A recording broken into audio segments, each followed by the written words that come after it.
first, I think we should talk about why this even classifies inside of our like cult rubric.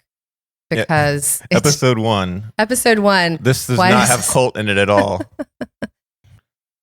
Well, a couple of reasons. One, because we decided it does. First of all, and it's our podcast. Second, I think cults are about rhetoric. Right. Buddy. Yes. This is a Vanity Fair production that comes out of Vanity Fair. Is like, what if magazine articles were documentaries?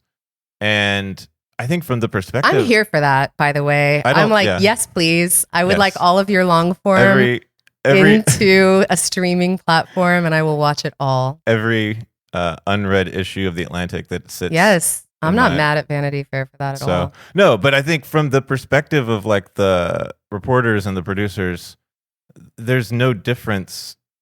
They don't use the word cult, but their grasp of religion and sort of like religion doing icky things doesn't seem to really parse that much, I think, between what's a cult and what's not a cult.